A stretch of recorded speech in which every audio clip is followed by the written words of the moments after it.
우리 목사님을 박수로 올립니다.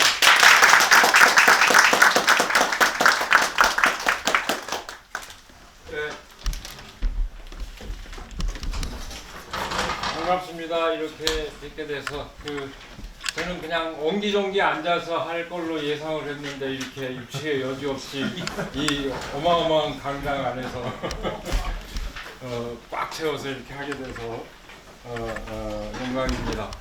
제가 아는 사람들이 신학하는 분들인데 뭘 운영을 해요. 우동서당, 우동신학서당 그래서 나는 그게 거기 가면 공부하러 가면 우동 한 그릇부터 먹고 하는가 보다.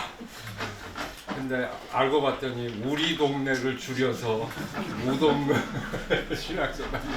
근데 여기가 우동 인문학 강좌, 우리 동네 인문학 강좌를 이렇게 시작하면서 처음 맡게 돼서 영광입니다. 너무 과하게 아까 이용조 회장님 말씀해 주셨는데 제 목소리 잘 들리시죠? 네. 과하게 해주셨는데 어쩌다 보니까 계속 소호를 많이 왔다 갔다 할 수밖에 없고 이번 주는 더더욱이 화요일 하루 빼놓고 계속 매일 갔습니다. 매일 같은 주제이기도 하고 어제까지 계속 약간 다른 주제도 있고 이래서 다녀왔는데 온통 구구가 다 빨아들이는. 어제는 제가 사실은 팔레스타인 문제를 가지고 했는데 많이 올 것처럼 그랬는데 구구보다는 훨씬 적게 왔고 그저께는 구구를 주제로 했고 했었는데 서울은 왔다 갔다도 숨가쁘지만 강의하는 것도 숨가뻐요. 여러 사람이 하면서 30분 안에 다 얘기하라고 그러니까 항상 쫓기면서 얘기할 수밖에 없었는데 역시 우리 동네가 좋은 것 같습니다. 1시간은 얘기하니까. 꼭 1시간을 다 채울 의사는 없습니다만 그래도 최소한 모르겠어요. 1시간 넘기지는 않겠습니다. 그래서 그 안에 이렇게 소화해 보려고 하고 있고요.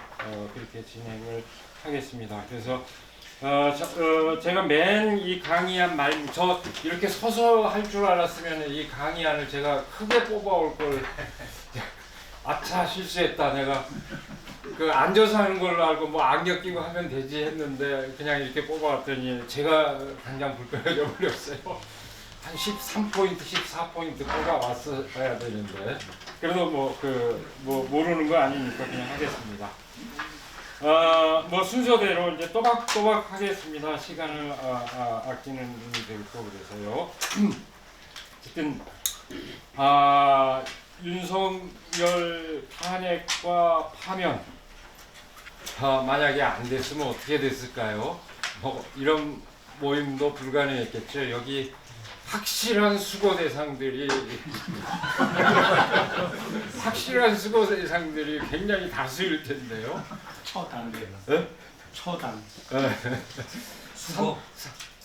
3,000개 영연백 준비하고 했으면 3,000군에도 들어갈 사람도 굉장히 많을 거고 그 다음 범위를 확대하면은 다수가 아마 수거 대상이 됐을 가능성이 많습니다. 그래서 아마 실제로 이런 강의도 못했을 텐데 그나마 탄핵이 돼서 파면이 돼서 한시름 덜로 우리가 여전히 싸워야 할 과제가 많이 있지만 이렇게 성찰할 수 있는 시간을 갖게 되는 게 다행이라고 생각합니다. 어쨌든 그렇게 해서 한국 민주주의의 회복력을 확인은 했지만 지난 탄핵 정국 동안 우리 한국 사회는 굉장히 무거운 짐을 안게 됐습니다. 우리 다 염려하다시피 헌정 질서 자체를 부정하는 극우 세력의 준동 때문입니다. 극우 세력의 준동은 그야말로 파시즘의 광기를 우려해야 할 만큼 심각한 지경에 이르렀습니다. 근데 그 사태, 바로 그 사태의 중심에 극우 개신교가 자리하고 있습니다. 어쩌다가 이 극우 개신교가 그 음험한 사태의 중심에 서게 되었을까? 아마 이제 여러분들께서 궁금해하는 사항이 그런 물음일 텐데요. 뭐 우선 간략하게 돌이켜 보면은 1987년 민주화 이후 90년대 어감부터 보수 개신교가 그 정치적 목소리를 높여온 것은 비교적 아마 여러분들 기억 속에서 다 익숙한 풍경이었으리라고 생각을 합니다. 근데 하여간 그렇게 보수적인 목소리를 이제 높이는 그것만으로도 그야말로 민주화에 역행하는 그 현상만으로도 사회의 근심거리가 되기에 충분했지요. 그러니까 교회가 사회를 걱정하는 게 아니라 사회가 교회를 걱정하는, 단적으로 얘기하자면 그런 이제 근심거리가 되어 버렸습니다. 안타깝게도 이미 그 상황 속에서 그렇게 걱정거리가 됐었는데 급기야는 헌법의 정신과 민주적인 절차마저도 부정해버리는 그런 극단적인 사태, 1월 19일 서부지법 사태를 통해서 드러났듯이 그런 지경에까지 이르렀으니까 그에 대한 걱정은 더욱더 커졌습니다. 그야말로 정광훈 목사는 자기하고 관련성을 부인하고 있지만, 직접적인 관련성을 부인하고 있지만 다 그 행동대원들이 직접적인 관련이 있다고 하는 정황은 다 만천하가 다 아는 사실이죠. 그리고 그 스스로 발언한 거 이런 내용이나 인적인 어떤 네트워크나 이런 게 다 연결되어 있다는 건 만천하가 다 아는 사실입니다. 그래서 어쨌든 그 사태를 진단하고 대안을 모색하는 것은 저희 같은 이제 교회 안에 속해 있는, 교회 그 안에서는 물론 사회 전반적으로도 이제 중요한 의미를 지니고 있는 문제가 됐습니다. 그래서 그야말로 제가 페북에도 올릴 때도 그런 말을 썼지만 온통 이 문제가 그 극우 기독교, 극우 개신교, 극우가 모든 문제를 다 빨아들였다고 할 정도로 가는 데마다 다 그 얘기예요. 그러니까 그리고 연구 주제도 전부 어쨌든 그 문제로 다 이렇게 다루지 않으면 안 되는 이제 그런 상황에까지, 그만큼 우리 사회에 커다란 이제 짐이 됐다, 그런 상황입니다. 그럼 이제 우리가 관심하는 이제 개략적인 그 상황을 말씀드렸습니다만, 이제 조금 더 아마 제가 보기에는 이제 되게 이해가 되지만 아마 교회 밖에 계신 분들은 도대체 어떻게 이 극우 개신교가 한국 사회의 극우 정치 세력을 주도하게 됐을까? 그러니까 다른 나라들의 경우를 보거나 또는 이제 파시즘에 그러니까 파시즘의 전형이라고 할 수 있는 파시즘, 그렇죠, 이태리 파시즘도 그렇고 독일의 나치즘 봐도 그렇고 되게 정치 세력이 이렇게 종교 세력을 동원하는 되게 그런 양상이었는데, 반해서 우리 한국 사회에서는 이 극우 종교 세력이, 개신교 세력이 이 극우 정치 세력을 견인해내는, 어쨌든 양상으로 보면은 그 정도에까지 정광훈 목사에 가서 정치인들이 머리를 조아리는 그런 양상으로까지 발전을 하게 됐을까, 번지게 됐을까, 아마 궁금할 거라고 생각을 합니다. 대번에 떠올릴 수 있는 물음 자체가 교회가 가진 어떤 특성 때문에 그게 가능한 게 아니냐, 교회가 갖고 있는 조직력 그리고 거기에 따른 어떤 동원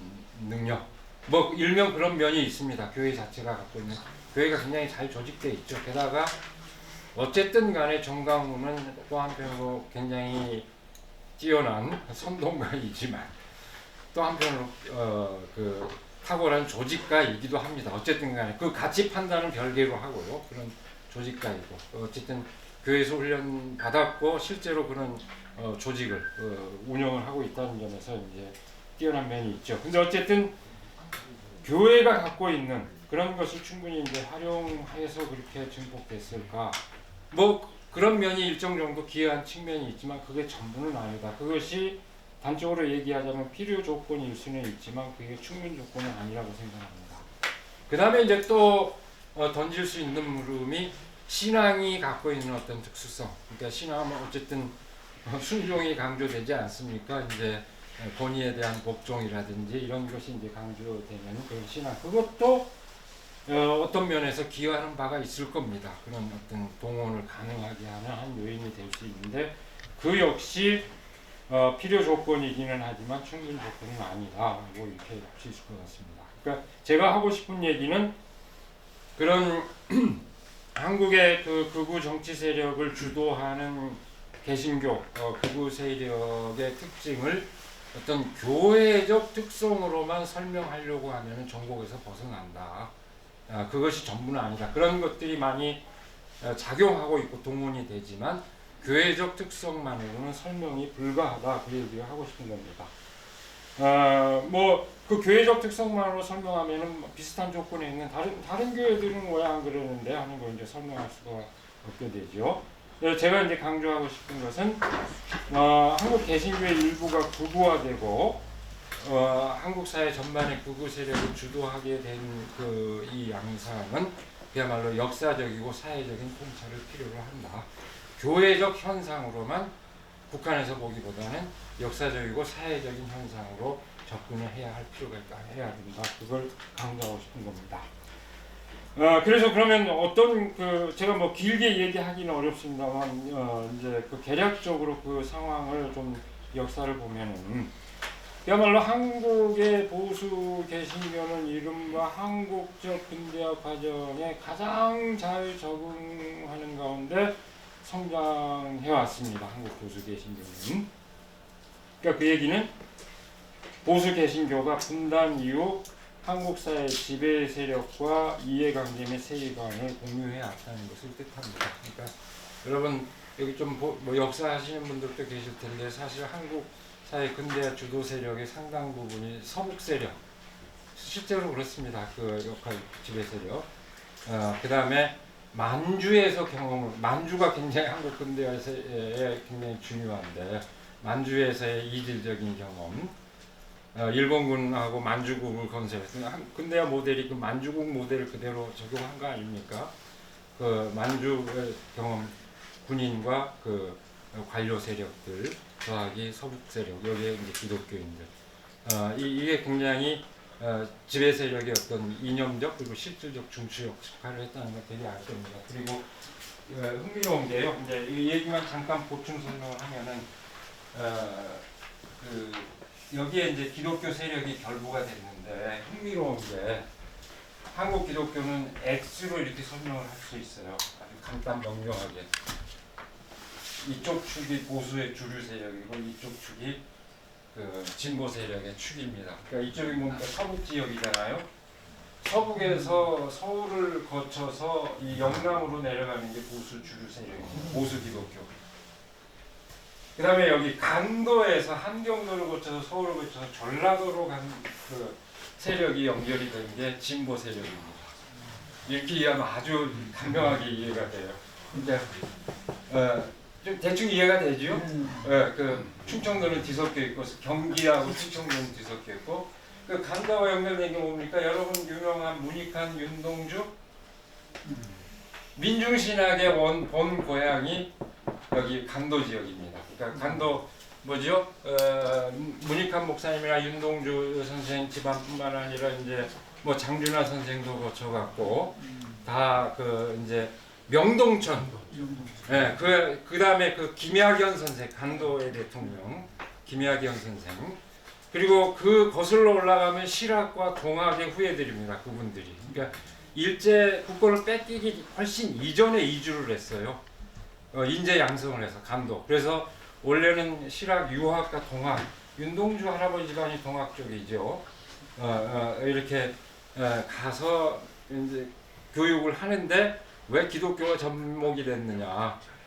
신문물을 공부를 하는데 이제 정대희 선생님의 저는 그분한테 직접 배운 적이 있습니다만은 그분의 아버님 정재면 선생을 이제 신문물을 가르칠 선생으로 모셨는데 이분이 조건을 내걸었어요. 그 성경도 가르치게 해달라. 그러면 내가 신학문을 가르치겠다.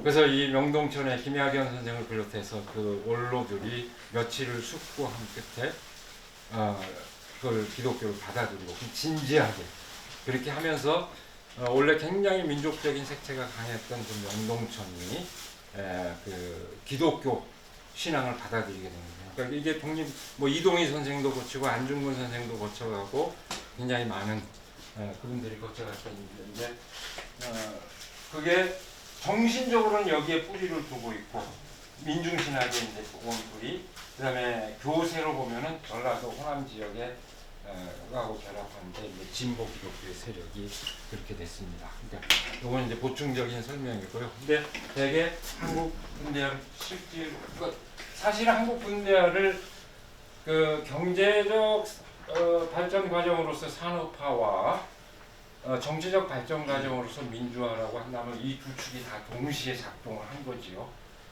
한국 근대화라고 하는 게 그렇게 이제 이루어진 셈인데요. 뭐 이 얘기하면 1시간 넘을 것 같습니다. 그러니까 여기서 이쯤에서 자제하겠습니다. 자제하고. 근데 어쨌든 네? 왜 말씀하셔도 됩니다. 예리한 판단을 하신 것 같아요. 네, 알기 쉽게 얘기하려고요. 이러면 이해가 훨씬 빠를 것 같아서 이렇게 설명을 해봤습니다. 그러니까 근데 어쨌든 그래서 이제 주류 세력을 보면 지배 세력을 보면은 냉전 하에서 그 강력한 그렇게 해서 이제 친미 반공 체제를 형성을 했죠. 그렇게 하고 자본주의적 산업화로서 경제적 발전 과정을 이룬 과정이 그 보수 지배 세력과 기독교 세력의 공통의 역사 인식 기반입니다. 보수 개신교는 특별히 친미주의, 반공주의를 그대로 신앙의 그 차원에서 내면화했을 뿐만 아니라 자본주의적 발전을 성장주의 또는 우리가 잘 아는 번영신학의 논리 안에서 신의 축복으로 받아들였죠. 삼박자 축복이라든지 뭐 하는 게 다 그런 겁니다. 어쨌든 한국 사회 안에서 이 보수 세력이 얼마나 강고했습니까? 그 보수 지배 세력이 굳건히 자리하는 동안 그 인식은 거의 중대한 도전에 직면하지 않았습니다. 7, 80년대 이르면 이제 그 근대화의 문제가 야기되고 민중의 문제가 제기되면서 진보적인 이제 사회운동 그리고 뭐죠 보호막으로서 기독교가 굉장히 중요한 역할을 하죠. 그래서 그 얘기 하자면 이제 또 길어지지만 진보적 개신교 활동, 뭐 크리스찬 아카데미라든지 아까 말씀하신 안병무 선생님 민중신학이라든지 이런 것이 이제 기독교 인권운동과 민중신학 이런 것이 대두하지만 이 보수 지배 세력이 집권하는 동안 그것은 체제 밖의 일, 변방의 일. 그러니까 말하자면 간단히 얘기하면은 헤게모니 변동에 큰 영향을 미치지 않는 헤게모니 위기를 겪지 않는 뭐 변방의 소리 정도로만 이제 간주가 됐었습니다. 별로 보수 세력이 거기에 대해서 크게 불안해하죠. 그래도 탄압을 어마어마하게 했지만 보수 세력 자체가 그걸로 동요된다고 스스로 생각하지는 잘 않았던 것 같습니다. 근데 87년 민주화 이후에 그 양상이 달라집니다. 소위 그 뭐 단적으로 제가 아주 함축적으로 여기 원고에는 써놨습니다만은 반공주의와 남북 간 적대 체제를 재책 고백의 대상으로 삼은 진보 개신교의 역할이 두드러졌습니다. 그러니까 그리고 정권 교체 가능성이 현실화했습니다. 80년 민주화 이후에 진보 기독교가 부상했는데 이제 중요한 사건 중에 하나가 1988년에 한국 기독교 교회 협의회 NCCK가 그 민족의 통일과 평화에 대한 한국 기독교의 선언 이건 남북 통일의 비전을 그간에 모아졌던 민주화 운동의 역량을 총집결해서 평화 통일 운동으로 이렇게 표출한 이거 실제로 그 이후에 문익환 목사님 방북도 이루어지고 그랬지만 하여간 굉장히 중요한 사건인데 그 문서에서 처음으로 한국 기독교가 반공주의로 공식 철퇴를 한 겁니다. 우리 반공주의에 편승해서 적대 체제를 강화한 거에 대해서 우리가 이걸 심각한 죄로 고백한다. 근데 이걸 보고 깜짝 놀란 사람들이 있었어요. 기독교 보수 세력입니다. 그걸 보고 깜짝 놀라서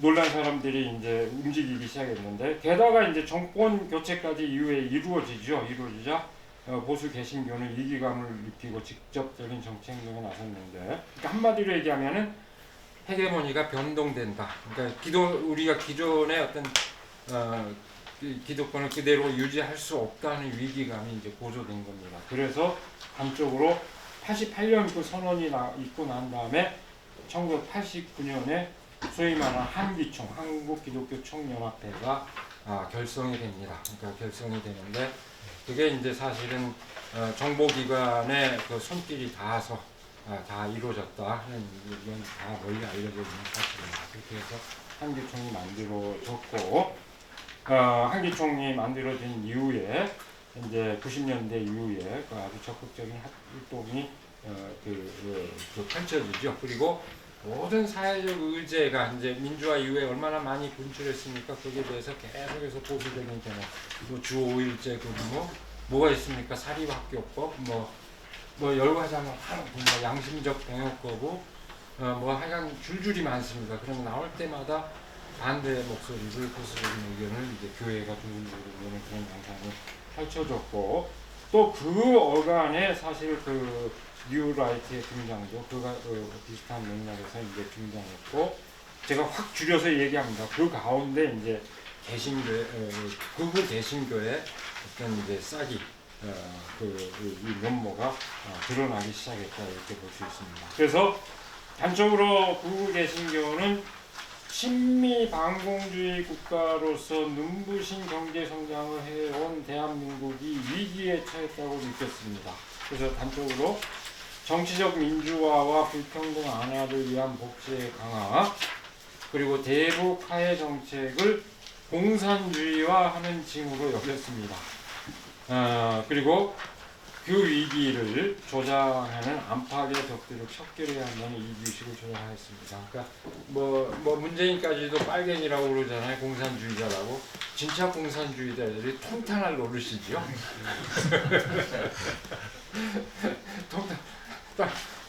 말이 됩니까? 제가 그런 얘기합니다. 우리 한국 사회는 극우는 있지만 의미 있는 정치 세력으로서 현재 극자는 없는 것 같다.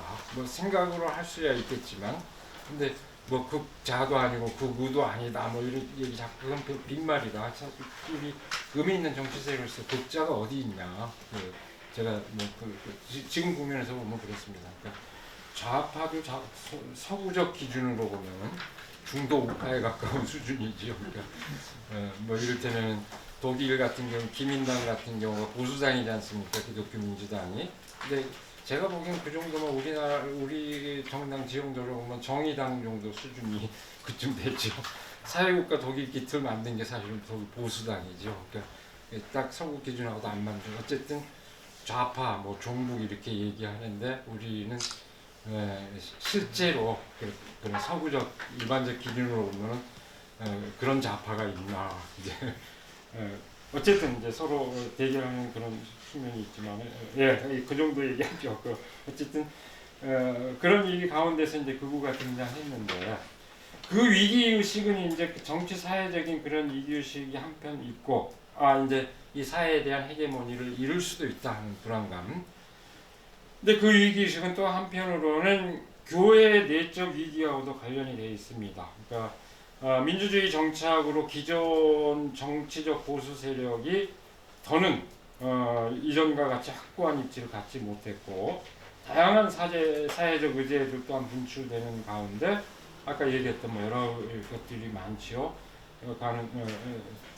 가운데 교세 확장은 정체되고, 기존 보수교회의 사회적 효능감 및 신뢰도는 점점 떨어졌습니다. 그러니까 아마 여러분들 여기 대개 다 나이 드신 분들 경험 속에 70년대, 80년대까지만 해도 교회는 뭐 문화센터요, 뭐 다 이 가방을 둘러매고 기타를 둘러매고 같이 이렇게 노래하고 뭐 하는 그런 일종의 청소년들의 문화 공간이 되기도 했고, 또 80년대에서도 진보적인 학생 운동의 어떤 보호막 역할을 하고 이랬었는데 이제 다 그런 거 이제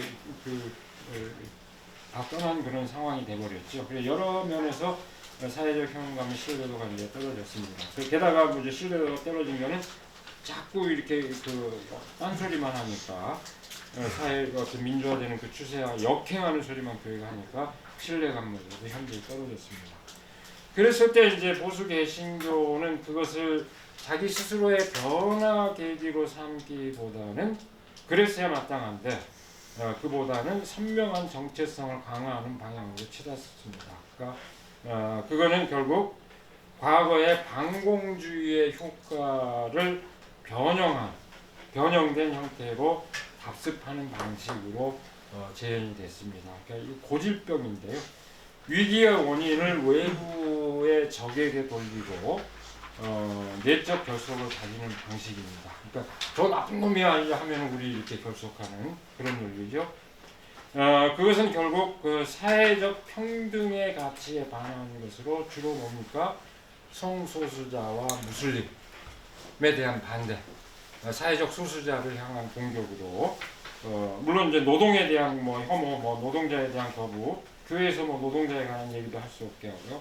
그런 것도 다 포함합니다만 특별히 이제 근래 국면에서는 성소수자, 무슬림이 공격적인 그 대상이 되고 페미니즘에 대한 거부 이런 것으로 이제 가시화됐습니다. 그러니까 이걸 일러서 이제 교회 편의 그 양상을 두고 이제 소위 문화 전쟁이라 이렇게 얘기를 하기도 합니다. 그러니까 세속 문화에 대항해서 교회의 순수성, 신앙의 순수성을 지킨다. 근데 이 사람들은 이제 그걸 문화 전쟁이라고 표현하죠. 이건 이제 객관적으로 그렇게 할 때 얘기하지만 스스로는 이제 영적 전쟁이다 그렇게 얘기를 하죠. 그래서 그 영적 전쟁 그런 양상이 이제 펼쳐지게 되는데 막무가내로 보수 개신교는 보수 정권을 지지하잖아요. 왜 그러느냐? 단적으로 얘기하자면은 그 영적 전쟁을 이 보수 정권이 대신해주고 있다고 여기기 때문입니다. 그러니까 차별금지법 반대. 그다음에 윤석열에 대해서는 얼마나 많은 무속 논란이 있습니까? 그러니까 그런데도 가서 맹목적으로 목사들이 가서 축복해주고 지지해주고. 그러니까 무속 아랑곳 안 해요. 그 아랑곳 안 하고 예? 막 다 해주네. 아니 원래 보수적인 신앙에서 보면 무속하면 저 푸닥거리에 어디서 거 하냐고 이래야 될 판인데 전혀 아랑곳 안 해요. 아랑곳 안 하고 지지해주고. 그리고 어디 불자한테도 그냥 가서 안수해주고 안 하고 이게 뭐냐? 이 세력이 영적 전쟁을 대신해준다. 근데 이게 이제 이걸 그러니까 그렇게 하는 거예요. 근데 이게 이제 뿌리가 깊습니다. 미국에서도 그래요, 사실은. 그러니까 뭐냐면은 트럼프는 신실한 기독교 신자가 아니거든요. 근데 트럼프를 어떻게 얘기하냐면은 성경에 나오는 고레스, 일반적으로 얘기하면 이제 사이러스 황제, 그러니까 누구냐면은 기독교인들은 다 알 텐데 그 이스라엘 백성이 저기 바빌론에 나라가 멸망하고 포로로 잡혀가잖아요. 그 바빌론에. 근데 그 다음에 제국으로 등장한 게 페르시아 황제인데 교과서에서 사이러스 황제라고 등장하죠. 사이러스 황제가 페르시아 제국을 제패하고 소수 민족들을 포로 민족들을 해방시켜 주잖아요. 그러니까 자 빛이 동방으로부터 온다 이제 하는 얘기가 동쪽으로부터 해방의 서강이 비춰온다. 근데 그게 이제 동쪽에서 온다 그러니까 문선명이 그게 동방에서 온다 이제 인용.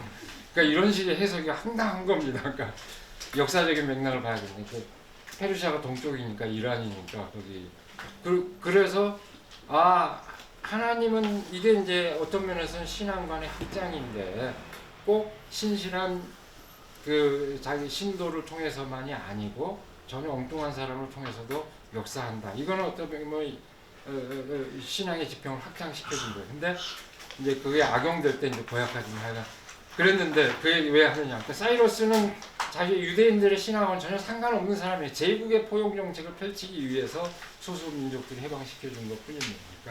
그러니까 그런데 이제 그 백성에게는 억압받던 백성에게는 자신들을 해방시켜준 위대한 메시아 역할을 한 거죠. 트럼프가 딱 거기에 부합한다 이겁니다. 그러니까 자신들이 지키고자 하는 어떤 기독교적 가치, 보수적 가치를 지켜주는 역할을 합니다. 근데 여기서 한국에서 똑같이 그대로 모방을 하죠. 윤석열이 예수님 같은 분이다. 제가 그런 맥락이 있는 겁니다. 신앙적인 맥락. 그러니까 그렇게 이해하면 일단 이해하자고 할 것 같으면 이해할 수는 있어요. 어쨌든 내가 영감은 못하지만 뭐 영감할 수는 없지만 그렇게 이해하자면 이해는 됩니다. 그렇게. 어쨌든 그런 이제 그 동맹 관계 안에서 극우주의가 싹트기 시작하는 겁니다. 그러니까 이게 극우와 보수는 뭐 사실은 이따 또 얘기하겠습니다만은 이제 극단적인 보수가 극단에 대한 어떤 헌정 질서라든지 민주적 정책까지 이제 부정하게 되면은 극우로 이제 가는 건데요. 어쨌든 그런 동맹 관계 안에서 이제 극우주의가 싹텄다 이렇게 볼 수 있습니다. 그래서 그렇게 그 이제 보수 개신교 가운데 일부 세력이 극단으로 치달으면서 이제 보수와 극우가 이제 갈린 셈이 되죠. 그래서 최근에 이제 1월 19일 이후에만 그런 게 아니고 이미 이제 그 이전부터 그런 증상이 일어났습니다. 그러니까 한기총 딱 줄여서 얘기하자면 뭐 이것도 설명하자면 좀 길어지는데 한기총이 이제 극우를 대변하는 기관이 됐고 한기총은 대신에 한교총이 등장했잖아요. 한국교회총연합이 등장을 했는데 그게 그겁니다. 한교총이 더 이상 신뢰를 잃으니까 그리고 처음에는 한교총이 다 결집을 했어요. 대형 교회들도 다 결집을 했고 대형 교회 교인들도 다수가 광장에 나왔습니다. 교인들. 근데 한기총이 이제 사회로부터 지탄을 받고 그 다음에 한기총 내부에 자리를 이게 저희가 이제 있는 진보적인 기독교 한국 기독교 교회의 NCCK 같은 아주 엄격한 협의체적인 질서를 갖고 있죠. 1924년에 출범해서 이제 100년을 넘겼고 그런 어떤 한국 개신교를 대표하는 역사적 정통성을 갖고 있는데 거기는 함부로 못해요. 거기는 뭘 그 다 일정한 민주적 절차, 협의체적 절차를 거치지 않는 한 어떤 얘기 못합니다. 근데 이건 뭐 돈 주면은 자리 주고 이 한기총 이런 식이었어요. 주목되고 유력한 그 돈 많이 내면은 그 발언권 자주 유지하고 이런 구조입니다. 세는 많이 무조건 막. 근데 그 안에 문제가 생긴 겁니다. 자리 갖고 돈을 스캔들이 생기니까 한기총에 대한 신뢰가 이렇죠. 아 이걸로는 보수 개신교가 대처할 수 없겠다 해서 한국교회 청년합회를 2017년에 만든 겁니다. 이게 한교총으로 줄여지는데 그래서 결국은 한기총은 극우 세력을 대변하게 되고 그 극우 잔존 세력의 이제 중심에 정강훈이 있습니다. 그리고 그 한국교회 청년협회 대부분 교회들이 그쯤부터는 정강훈하고 이렇게 결별하기 시작하죠. 대형 교회들도 이제 결별하게 되고 그 보수 교회는 한국교회 청년협회를 이제 집계를 한 양상이 됐습니다. 그래서 이게 어떻게 다르냐? 그러니까 이게 사실은 좀 국면에 따라서 가끔 이합집산하는 양상이 있는데 뭐 자세하게 지금 얘기하기는 어렵고요. 이제 단적인 예를 보면은 지난 2월 24일 한교총은 뭐라고 성명을 발표했습니까? 헌법재판소의 결정을 존중하겠다. 정강훈은 광장에서 박살내겠다. 뭐 이제 이렇게 한 마당에 한교총은 헌법재판소의 결정을 존중하겠다. 이게 이제 보수와 극우가 갈리는 하나의 이제 지표가 된 거죠. 이렇게 갈라져 있다. 어쨌든 지금 주제가 이제 극우인데요. 교회적 기반의 확장성의 한계를 지닌 극우 개신교가 자리하는 곳이 바로 광장입니다. 그리고 지금 그렇게 극우 개신교는 광장에서 헌정 질서를 부정하는 극우 세력들을 결집하는 중심축으로 역할을 맡고 있습니다. 다시 한번 제가 강조합니다만 그것은 개신교의 내적 조건에 따라서 돌출한 현상만은 아니고 극우 정치 세력의 등장을 가능하게 하는 사회적 조건의 행위가 나타난 현상이다 하는 점을 다시 한번 강조하고 싶습니다. 그래서 이제 이 극우의 뭐가 문제냐? 요거는 이제 우리가 또 함께 살펴봐야 그 대안을 또 얘기를 할 수가 있을 것 같은데요. 뭐 이제 얘기를 효율적으로 하기 위한 방식이기도 하고 신학적 입장에서 꼭 이렇게 짚지 않으면 안 되니까 이제 그 요체를 좀 확인할 텐데요. 일단 극우 개신교는 제가 계속 강조합니다만 보수 개신교를 모체로 해서 탄생했다. 그러니까 많은 부분은 그 가치관에 있어서 보수 개신교하고 그 가치관을 공유하고 있다. 그것이 이제 극단화될 때 극으로 이제 치닫게 되는데 그 공통 기반을 우선 확인할 수 있는데 그게 이제 저는 딱 뽑으면 몇 가지 꼽으면 권위주의, 몇 가지 코드를 꼽자면 반공주의, 신미주의, 발전주의, 성공주의와 능력주의를 그 세계관에 역체하고 있습니다. 근데 사실은 아이고 제가 연구를 하기 위해서 유튜브나 이런 걸 좀 들으면은요, 그게 들을 수가 없어요. 내 영혼이 피폐해지고 인내할 수가 없어요. 근데 그러면 무슨 내용이 있을까? 내용도 없어요. 소리를 빽빽 지르고. 근데 이제 점잖게 얘기해서 뭐 장석준 선생님이 그렇게 표현했죠. 막연한 의심, 그 담론이라고 하는 게 되게 막연한 의심과 망상적 서사가 결합한 음모론이다. 제가 이 표현이 딱 적절하다 생각해서 그대로 따왔는데 이게 점잖게 표현해서 이렇게 얘기했지만 더 점잖게 표현하면 뭘까요? 개소리입니다. 내가 무슨 어떻게 그래서 제가 얘기하는데 왜 더 점잖느냐? 저는 선생님 그 철학자의 그 개념을 비교해서 하는 얘기입니다. 해리 G 프랭크포트라고 하는 개소리에 대하여라는 책을 썼습니다. 영어로 불쉿인데요. 이게 이 개소리에 대해서 철학적으로 성찰했어요. 번역자가 처음에는 이거 헛소리 이렇게 번역을 했는데 아닌 것 같다. 우리말 개소리가 맞다. 이게 뭐냐면은 거짓말하고 이 개소리라고 하는 건 경계가 때때로 모호하기도 하는데 거짓말과 개소리는 완전히 다르다. 거짓말은 적어도 진리를 대면합니다. 그러니까 거짓을 진리와 다른 것을 얘기하기 위해서 진리를 의식할 수밖에 없는 게 거짓말의 성격이라면 개소리는 그런 의식 자체가 없이 그러나 엄청난 어떤 사람을 동원한다든지 격앙되게 하는 효과를 발휘하. 딱 보세요. 윤석열의 발언을 보세요. 이게 때로는 거짓말하고 때로는 저 사람이 저걸 자기가 믿고 할까? 저렇게 얘기하면 다른 사람들이 설득 당하리라고 믿고 할까? 아니고 많잖아요. 그러니까 그런 걸 개소리. 예? 크레이지 보이. 예, 그러니까 그런 걸 개소리라고. 근데 사실은 극우 세력의 극우 개신교의 담론 보세요. 정광훈 얘기 광화문에서 들어봐도 그렇고 유튜브를 통해서 봐도 뭐건지 아니 어떻게 저기에 사람이 몰리지 의심스러울 정도잖아요. 그 우리가 논리적 서사만 놓고 볼 것 같으면 이거 계속 뭐 1시간 안에 못 끝내는데. 네. 그런 건데 이제 그럼에도 불구하고 저희가 점잖게 그렇게 말도 안 되는 소리를 하는데 그걸 안에 작동하는 어떤 가치관들이 있다 이거죠. 그걸 확인해 보고자 하는 겁니다. 그러니까 권위주의 뭐 말할 것 없죠.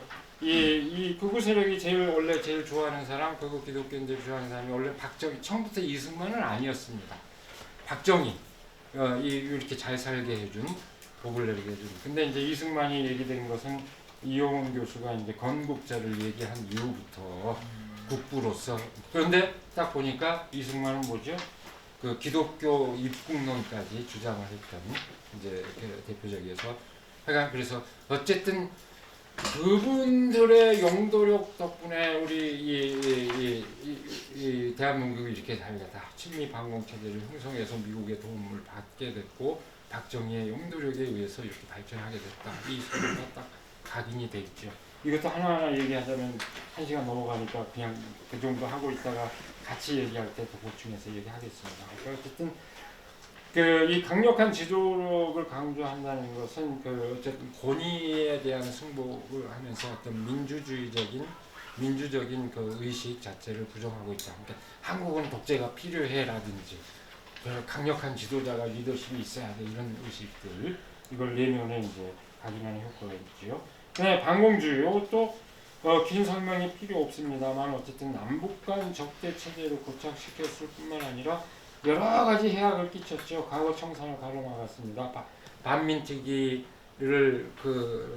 무마하기 위해서 국가보안법을 만들어서 반공정국으로 국면을 전환한 건 아마 기본적인 역사를 다 알고 계실 겁니다. 그리고 국가보안법으로 완전히 사람의 양심마저도 속박하는 그런 세계를 이제 형성한 게 오늘 우리 사회입니다. 지금까지. 그리고 사실상 그 반공주의, 그 빨갱이에 대한 혐오, 이 적대와 혐오의 원리는 다른 형태로 끊임없이 또 이렇게 확산되고 있다는 점에서 사실상 한국 사회를 지배하는 가장 강력한 그 이념이다.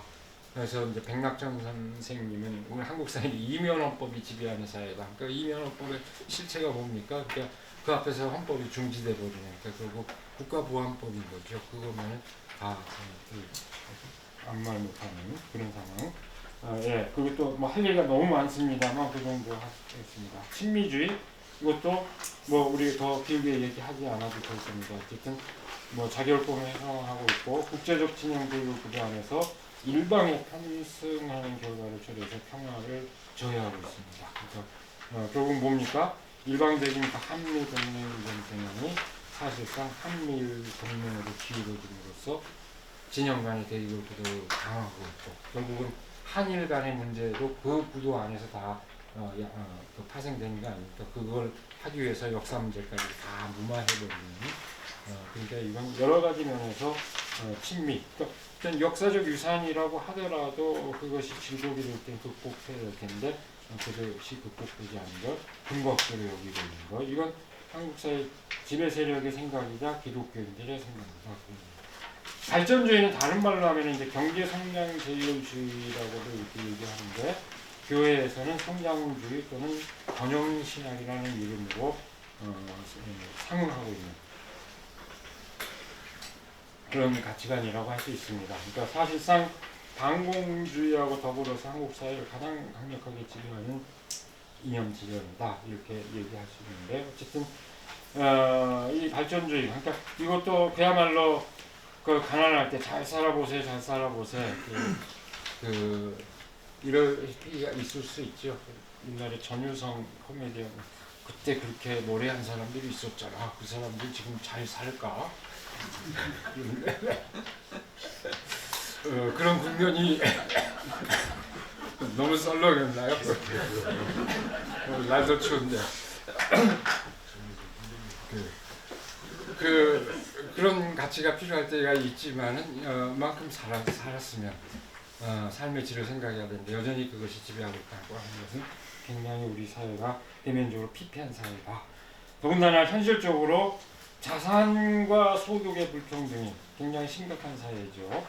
그래서 우리 사회적 평화를 저해하고 있는 현실에서 분명히 더 비판적 성찰의 그 대상이 돼야 될 가치입니다. 그 다음에 그것과 직결된 것으로서 이제 그 성공주의와 능력주의를 해외로 주목을 해야 될 겁니다. 그러니까 우승열패 신화를 강요하는 사회적 풍조를 형성하고 결국 사회적 약자를 향한 혐오와 배제를 당연한 것으로 만들고 바로 그 이외에 극단적인 혐오의 정치가 기생하는 현상은 심각한 문제입니다. 그러니까 심지어 이건 능력주의, 성공주의 능력주의, 그러니까 공정마저도 원래 공정이라고 하는 것이 정의에 이르기 위한 어떤 절차적 정의를 함축하는 그런 개념인데 이것도 순전히 젊은 세대들에서는 경쟁, 공정한 경쟁이라고 한정하는 그런 의미로만 받아들여지게 되는 그런 풍조들 이런 데서 비난을 합니다. 이렇게 이게 이제 한국 보수 지배 세력과 가치관을 공유하고 있는 건데 제가 지난주에 이제 다른 자리에서 토론을 하니까 그러면 교회만의 기독교만의 거기에 그건 이해됐는데 기독교만의 특징이 뭐 없냐? 그래서 이제 제가 따로 꼽았습니다. 오늘 강의에서는 이런 보수 세력하고 공유한 이상 그런 가치 지향이 더해서 특히 극우 기독교만의 고유한 특성을 꼽는다면 이른바 기독교 국가론입니다. 예, 기독교 국가론이 굉장히 중요한데요. 극우 기독교는 일종의 은둔형 종교가 아닙니다. 세계 지배, 우리가 지배하겠다. 거의 신정 체제를 지향하는 세계를 지배하겠다는 야심을 갖고 있는 그런 종파의 성격을 띠고 있는데요.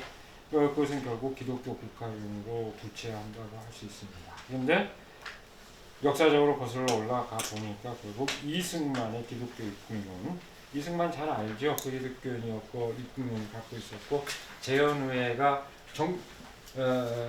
종교 분류 원칙임에도 불구하고 재연회가 개헌할 때 목사 출신 의원 이윤영 목사를 세워서 기도부터 시작하고 대통령이 돼서 선서할 때도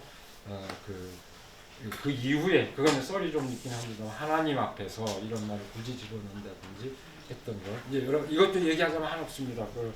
그런 이제 그 다음에 그걸 드디어 기독교 국가가 이루어진다고 했던 그 한경직 목사의 기독교. 친미 반공주의 국가죠. 이런 국가라고 평하는데요. 여기서 이제 또 우리가 주목을 해야 될 게 바로 이 시기에 또 같은 시기에 나온 그죠? 그 김재준 목사님의 기독교 국가론을 여기 그 아까 문익환, 안병무, 문동환 이분들의 선생이었던 영종 민진중학교에서 가르쳤던 김재준 목사. 그리고 사실은 이제 그분들이 한신대학교에 이제 다 기원 주창 역할했던 분이죠. 그분이 얘기한 기독교 국가는 같은 시대에 전혀 달랐다. 그러니까 뭐냐면은 몇 가지 특징만 얘기를 하죠. 기독교 정신을 강조한 건 다 똑같습니다. 근데 이제 이승만이나 한경직이 기독교로 이 세계를 지배해야 된다는 그런 오직 기독교 하는 이제 의식이 강했다면 김재준 목사도 기독교를 강조하지만 어떤 기독교 정신의 보편적 육화라고 할까요? 정신이 이렇게 스며들면 된다. 이제 그런 바탕이었고 가장 결정적인 게 반공 문제입니다. 그러니까 공산주의, 사회주의 세력과 어떻게 할 거냐. 이승만과 한경직은 철저하게 반공, 친미를 얘기했는데 김재준 목사님 거기에 대해서 분명하게 얘기합니다. 반공 일변도로 치닫는 거에 대해서 대단히 유감이다. 우리 그 국가 제도는 우리 기독교 신앙의 양심의 자유 이런 것이 충분히 보장된다면 공산주의자들하고도 얘기 못할 이유가 없다. 소련의 사회주의 정책도 참고해야 되고, 그죠? 그 미국의 뉴딜 정책도 참고해야 된다. 그리고 우리는 어느 동맹에 치우치기보다는 영세 중립국으로 가야 된다. 이런 제안을 얘기했고, 소유 문제에 대해서도 대부분의 기관 산업은 국유 공유 제도를 하고, 그러나 사적 소유를 부정하지 않고 하는 이제 이런 국가 비전을 펼치고 있습니다. 그러니까 이런 거 보면은 이 똑같은 기독교 국가론이지만 전혀 다른 국가론이었고, 이거는 오늘날 그 당시 그리고 여러분 되게 역사하는 분 알겠지만 그 당시 해방 직후에 이념에 대한 70% 이상 70%가 사회주의를 원한 거 아닙니까? 그 조선인들 미 군정이 조사한 인식조사 10% 정도가 공산주의. 그 당시 사회주의 뭐가 구별이 됐냐? 아마도 사회주의라고 답했던 사람들은 오늘날 북유럽의 사회민주주의요. 그러니까 그것이 보편적인 의식이었죠. 그러니까 거의 그 일반적인 국민의식 수준에 더 맞는 것은 김재준 목사가 얘기한 기독교 국가론입니다. 근데 그게 이제 기독교 주류에서 살고 그것이 민중신학에 와서야 이제 다시 복고가 되는 그런 양상인데 그걸 사람들이 잘 모르죠. 어쨌든 그런 걸 좀 조명해봐야 되는데 그것과 대비되는 그 반공주의, 친미 반공주의에다가 미국이 말하자면 어떤 특별한 사명을 이어받아서 세계의 그 신의 뜻으로 구현해야 할 인물을 우리가 함께 같이 한다는 그런 의식으로 무장된 일종의 선민의 계보죠. 그러니까 거기에 이제 성조기가 같이 등장하고 그 심지어는 이스라엘 기까지 같이 등장하는 이게 이제 다 그런 의식 속에서 나오는 겁니다. 그럼 이것이 굉장히 독특하다. 그럼 이제 마지막으로 이런 문제를 갖고 있는데 이걸 이런 이제 극우 정치가 결국은 파시즘으로까지 비화할 수 있다는 우려가 그 제기되는 그런 상황에서 이제 어떤 대책을 찾아야 될 것이냐. 그러니까 어쨌든 계속해서 제가 강조하는 관점입니다만은 교회적 대안만으로 충분하지 않다 그럽니다. 거기 이제 그 종교적 현상만 아니라는 점에서 사회 공통의 이제 대안이 절실하다고 생각합니다. 그러니까 여기 제가 그저께 이제 같은 주제면서도 다른 측면 서울에서 이제 토론할 때 제 발표한 거에는 이제 역사를 부정하는 것에 대해서 어떻게 왜곡하는 것에 대해서 어떻게 대응해야 되느냐 이런 측면이었기 때문에 몇 가지를 더 얘기했는데요. 이제 몇 가지 단계를 좀 얘기하자면은 기본적으로 이 말이 안 되지만 거기에 대해서 어떤 역사학적인 대응, 신학적인 대응 이런 이론적인 대응은 이제 필수적이라고 생각합니다. 근데 그걸로는 안 돼요. 논쟁으로 그렇게 정식되지는 않지만 우리 스스로도 제대로 이해하기 위해서 그래서 이런 자료도 필요한 거 아닙니까? 그러니까 주장할 필요가 있고 그 다음에 이제 중간 단계로 또 생각해 볼 수 있는 게 법적 대응은 안 되느냐. 그러니까 그것도 일정 부분 가능한데 우리 지금 법의 현행법에서는 역사 왜곡을 한다든지 하는 것에 대해서 다스릴 수, 규율할 수 있는 유일한 법이 광주 오늘도 어디 국회 다녀오셨죠? 그 광주 특별법에만 한 가지 조항이 들어갔죠. 그래서 4.3에 관련해서 여러 가지 다 시도했지만 안 됐고 광주 특별법에만 그걸 부정했을 때 처벌할 수 있는 조항을 했는데요. 이게 이제 역사적 진실에 관한 문제를 법률로 규율할 수 있느냐 없느냐 하는 문제는 논란이 되지만요. 근데 흥미롭게도 유럽의 많은 나라들은 역사 부정죄를 형사법으로 다루고 있습니다. 그러니까 그건 이제 과거의 그 유산을 청산하기 위한 시도고 그런 개념. 그 다음에 더 이제 근본적인 것으로 우리가 그 일본군 위안부 문제를 다룰 때 늘 유의하는 거지만은 세계적으로 이제 보편적인 그 가치 기준으로 인도에 반하는 죄, 인륜에 반하는 범죄, 요거는 다 시효 없이 언제까지 다 법적인 그 처벌의 대상이 된다. 이런 개념들이 이제 확립돼 법을 변호사님도 계십니다만 하여간 그런 충분히 가능한데 그걸로 이제 다 되지는 않고 그리고 더불어서 그것이 매체, 유튜브 같은 것도 그런 기준에 의해서 규율할 수 있는 근거가 전혀 없다. 특히 어떤 역사적 사실을 왜곡함으로써 현존하는 피해 당사자들에게 어떤 2차 가해를 준다든지 이런 경우는 명백하게 법적으로 다 규율할 수 있는 근거가 충분히 있다 이렇게 보고 있습니다. 근데 더 근본적인 것은 결국 그런 거 이제 하지만 결국 더 이제 저 근본적인 차원만 얘기하고 이제 마무리하겠습니다. 그러니까 역사적으로 그 파시즘의 이유는 언제나 사회 경제적 위기와 더불어서 시작이 됐습니다. 그래서 경제적 격차로 인한 상실감과 사회적 차별로 인한 소외감이 그 자양분입니다. 이걸 정치 세력이 이용해서 자신들의 권력 의지로 구현하고자 할 때 파시즘 현상은 파시즘 체제로 비교될 수도 있습니다. 누구도 본궁에 처해 있는 나를 대변해 주지 못한다는 상실감이 깊어갈 때 한상에 들어오는 파시즘의 유혹은 떨칠 수 없게 되고 그 위에 위험한 정치 세력이 권력을 장악하는 불행한 사태가 발생할 수 있습니다. 바로 그 점에서 사회 경제적 평등에 기초한 사회적 연대 강화 그리고 그 누구든 자신들의 정치적 입장을 대변해 줄 수 있는 명실상부한 정치적 대의제의 구현 이런 것이 중요한 과제라고 생각됩니다. 더불어서 권력구조의 개편으로 극우 정치 세력이 일종의 캐스팅 보트 역할을 맡는 것을 방지할 수 있습니다. 왜? 말도 안 되는데 왜 자꾸 저런 얘기를 하고 있느냐. 그러니까 그 세를 결집시키잖아요. 하니까. 그래서 그 자신들이 생존하기 위한 그런 정치적 전략을 구사하는데 그런 것이 불가능한 어떤 개편이 이루어져야 된다. 그렇게 생각을 합니다. 그러니까 줄여서 얘기하자면은 사회적 평등에 기초한 민주주의의 확립과 평화지향의 국제관계 형성이 결국 극우 정치 세력의 진동을 막아내는 가장 확실한 방법이 될 것이라고 봅니다. 어쨌든 다행히도 우리 한국 사회는 극우화된 집권 세력의 친위 쿠데타를 막아낼 수 있었습니다. 세계적으로 친위 쿠데타의 성공률은 98%라고 부릅니다. 그러니까 친위 쿠데타는 거의 실패하지 않는다는 뜻이죠. 이미 권력을 장악하고 있는 세력이 권력을 강화하는 방법을 취하는 시도이기 때문에 거의 실패하지 않는데 어쨌든 하나님의 보호하사 여러분들이 다 외치고 다 한 덕분에 그걸 막아냈습니다. 그건 자랑할 만한 일이죠.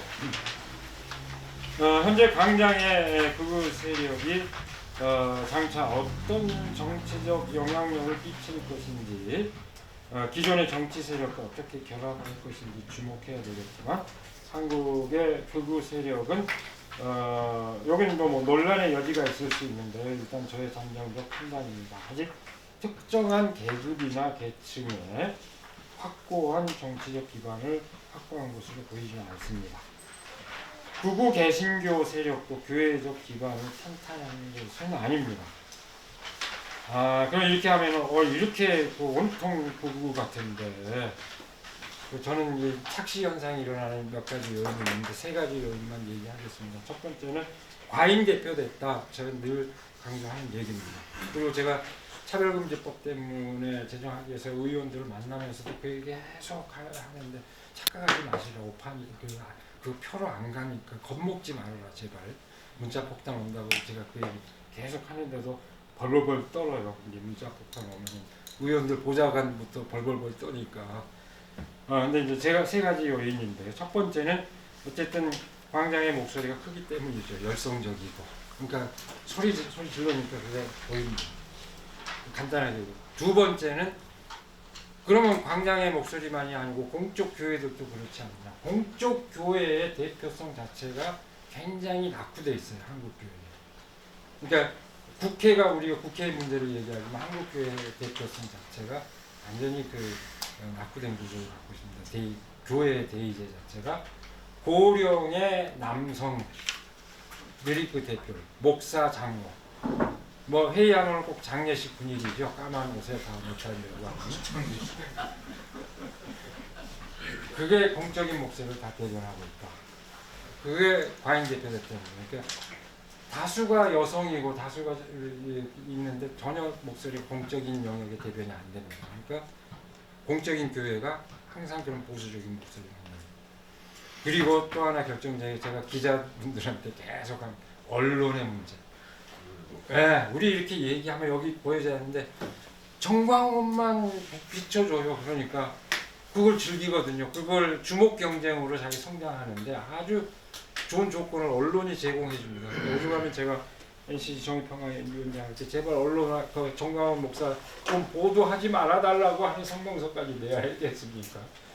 언론이 키워준 측면이 있어요. 이쪽은 안 보여주고 거기만 하니까 다 착각을 하는 거예요. 근데 그럼 실상은 어떠냐?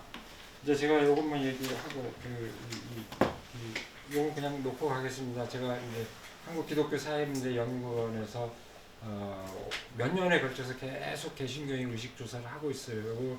지난해 거는 이제 저도 탄핵 윤석열 계엄령 직전에 한 열흘 전에 했는데 이미 민심은 다 윤석열 탄핵했어요. 그 계엄령 이전에 한 것 결과 기독교인들의 의식도 그래요.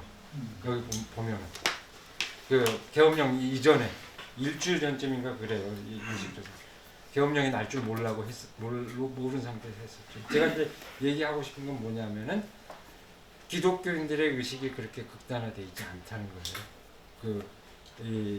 몇 년에 누적된 결과도 그렇고 이 결과도 거의 시민사회 일반 의식하고 거의 똑같습니다. 특히 정치적인 의식에 있어서. 근데 약간 보수적이긴 해요. 매 학마다. 근데 그건 아주 작습니다.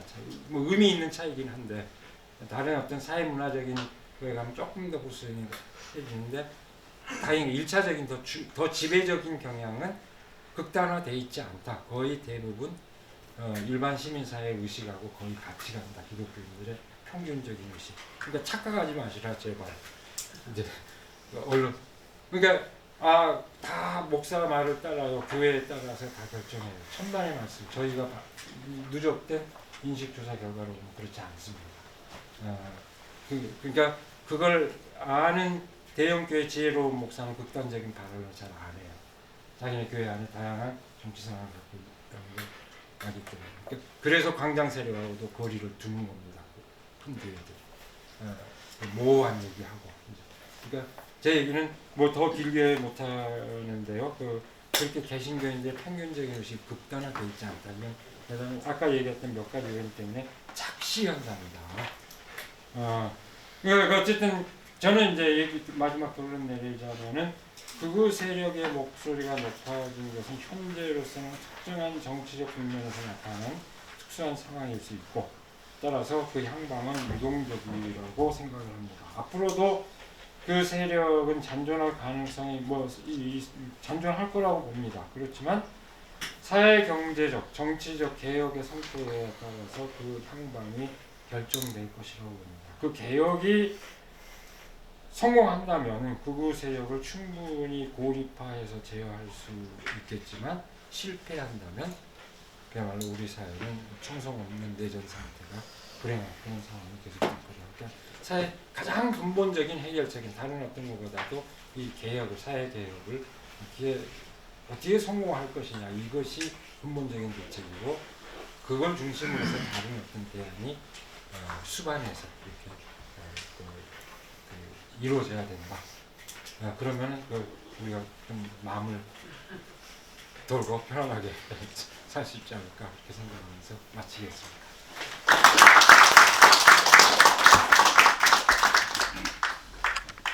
긴장을 놓으면 바로 할 수는 없고 오늘 강의 끝에 다음 강의의 단초가 사실은 마련됐어요. 현재 그 대세는 아니나 과대 포장되는 데 결정적인 역할을 하는 세력이 수구 언론, 보수 언론이라는 말씀 속에서 다음번 강의가 원래는 마지막 금요일 날 하려고 했는데 6월 3일하고 너무 가까워서 네 번째 금요일로 이렇게 날짜를 조정해갖고 안내를 드리려고 합니다. 그래서 기독교뿐만이 아니라 여타의 종교 문화적 이런 것들을 왜곡하고 실질적으로 선동하는 조선일보를 포함한 이 우리나라 그 수구 언론의 그것도 기원과 실체가 되겠죠. 그런 얘기를 다음번으로 넘기려고 합니다. 올해 마지막에 모시려고 하는 분이 홍윤표 선생님이세요. 국어학자신. 우리나라에 보면 최고의 이제 그 학자신데 그 명절 때 뵀는데 마침 기독교 얘기를 하면서 이런 말씀을 한 적이 있어요. 미국에 교회가 있었는데 거기에 흑인 어린아이가 울고 있더라는 거예요. 그래갖고 예수님이 지나가다가 야, 그거 왜 울고 있냐? 이게 애기가 내가 저 교회를 못 들어가요. 그 백인 교회입니다. 그러니까 예수님이 막 웃으면서 야 이놈아 나도 못 들어가. 그게 실체라는 얘기 좀 하고 있는 것 같은데 한경희 목사가 여기 영락교회 아직도 충무로 영락교회에 거기가 30년 전에도 하루 저 헌금이 1억씩 막 들어오다니까 어마어마한 대형 교회 있죠. 아까 이제 그 평안도 라인들일 텐데 거기에 이제 일요일 날 뭐 어마무시한 신자들이 예배를 드리러 가고 모금도 굉장히 된 거예요. 근데 이제 그 교회 문 옆에 아주 초라한 거린이 앉아갖고 깡통을 놓고 있었던 거예요. 동전 하나 안 들어간 거지 그날 일요일날 주일날. 그랬는데 그걸 목도한 분이 딱 보면서 돌아서면 그랬다는 거예요. 저 거린이 예수일지도 몰라. 이래갖고 등골이 오싹했다는 그런 얘기가 있어요. 그래서 이런 얘기들이 현재 모습이 아닌가 이런 생각이 듭니다. 지난번 광화문에서 한참 있었어요. 박굴목 안에. 근데 겁나더라고 사실은 속으로. 배도 고픈 데서 겁까지 나는 밤이었는데 헌법재판소 앞에 기자회견을 하라는 그 의장단 15명이 기자회견 한다고 갔어요. 완전히 그곳에 꽉 차 있는 상태인데 나타나니까 바로 이제 적이 나타난 거 아니야. 저쪽에 승객들이 쭉 몰려들면서 기자회견을 못하는데 이 얘기가 그거예요. 빨갱이는 죽여도 돼. 이게 계속 구호로 나오는 거예요. 그러니까 뒤틀리는가 이거 참 답답하더라고. 결국은 그 광기 저도 봤는데요. 네. 무섭더라고.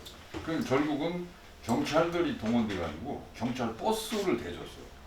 버스를 대줘갖고 경찰 버스를 피해가지고 간신히 그 기자회견하면서 마치 우리가 글로나 영화로 봤었던 해방 공간에서 이 좌익을 죽여도 돼. 정치와 종교가 연결돼갖고 살인 폭력이 그 정당화되는 광경. 이게 조금만 더 나아가면 그런 광경이 연출될 수 있겠다는 두려움이 사실 있었어요. 근데 지금 이제 이런 그 목사님 말씀 들으면서 아 이게 이제 우리들의 민주주의를 회복하는 노력 속에서 이것도 역사를 정화되고 또 소수가 되면서 길 가겠구나 이런 좀 안심이 드는 느낌이 있습니다. 내란세력 정상! 잘될 것 같습니다. 감사합니다.